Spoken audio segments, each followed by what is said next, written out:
FYI for skiers and boarders. Young skiers and snowboarders trying to extreme tricks face a growing risk of death and serious injury. Skiing has become safer over the last 30 years thanks to better equipment. Fewer people are injured, but the number of brain and spinal injuries has soared. More men than women are seriously injured. A trend for high-speed acrobatics and jumps is blamed. Snowboarders are 3 to 4 times more likely to be injured than skiers. Snowboarders are 50% more likely to injure their necks.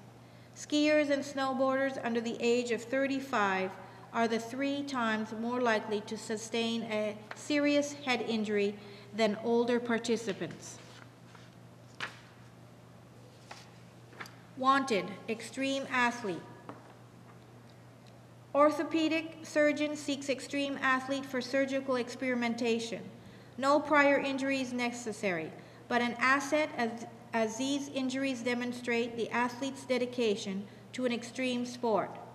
Must be willing to allow doctors to extend the boundaries of reconstructive surgery, as older techniques may no longer be suitable on re-injured or seriously damaged joints and spines. A working knowledge of medical terms isn't necessary, as the winning candidate will quickly learn these terms through multiple visits to the surgeon's office. A letter stating your sport and level of competition should be mailed to this paper, marked "Attention, Extreme Athlete Wanted." Only suitably extreme athletes will be contacted. Extreme athletes and extreme consciousness. Mountain climbing, the world's tallest peaks without oxygen, surfing a wave, the height of an office tower, and free diving to an incredible depth on one breath will all seem like out there activities. But the attraction to these types of activities seem to be out there too. Most extreme athletes, although all won't admit it, experience some sort of out-of-body experience. It seems they are in for more than just the adrenaline rush or the public recognition. They are in it for an altered state of being. Charles Lindbergh, the first person to fly across the Atlantic Ocean solo, reported the presence of friendly ghosts who spoke to him in human voices as he reached the limits of sleep deprivation. Canadian ice climber Margot Talbot calls it being utterly present, a state of hyper-awareness. She claims that something larger than herself takes over and guides her through the climb. This state of being becomes addictive.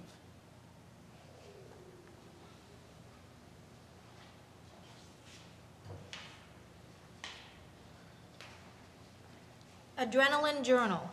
Do your friends look at you and you might be just a little crazy to try that skateboard trick or take that ski or bike trail? Are you hooked on the adrenaline rush and maybe not aware of it? Not sure? One way to find out is to keep an adrenaline journal in which you record anything that raised your adrenaline level. Keep track of all events that caused you to have a strong emotional reaction, such as stress or excitement. A 3-month tracking period usually provides each enough information. Some of us ride roller coasters for fun, but we may be unconsciously seeking feelings of the danger, excitement, even fear. The risk some of us take might be in the amusement park, driving on the expressway, in business dealings, or even in our personal lives. Any feeling, experience, or circumstance that creates adrenaline must be seen as potentially addictive. Adrenaline is an addictive hormone. It is the hormone responsible for the fight or flight reaction, which places the body on an elevated state of readiness, either to fight the approaching threat or run away from it. It's that rush of energy that allows for survival. Once the 3-month period is completed, the journal needs to be seen by another person who can objectively review the data and help to find patterns the journal's author might not see. Hopefully, a close reading will find no patterns through which, consciously or unconsciously, excess adrenaline was produced.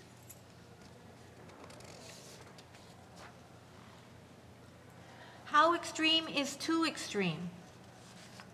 Maybe Dean Martin has the answer. On May 8, 2010, he will attempt that what most people, except Martin himself, would have to say is impossible. Martin aims to complete an 18-month global triathlon. He plans to swim across the Atlantic Ocean from Nova Scotia to Brest in northwestern France.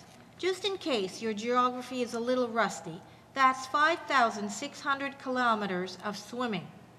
There will be icebergs, massive waves, storms, sharks, and shipping traffic, just to mention a few of the obstacles that he will encounter. Next comes the biking part of the triathlon.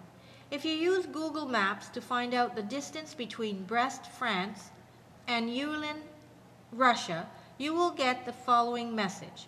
We could not calculate the distance between Brest, France, and Yulin, Russia. What does that mean to an average person? It is in fact a distance of 11,432 kilometers. But it gets even more extreme.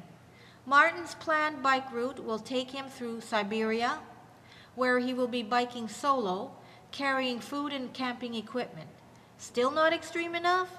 He will be biking through the coldest city, Siberia, making it the coldest city in the world in the dead of winter.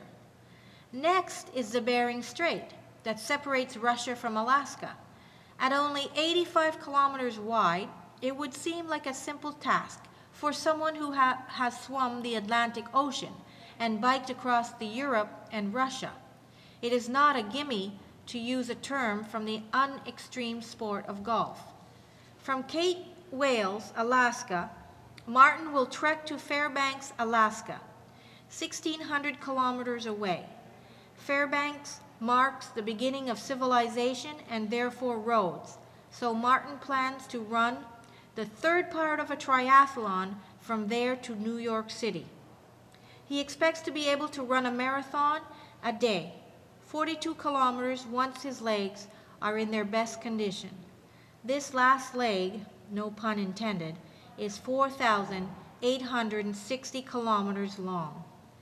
Is this too extreme?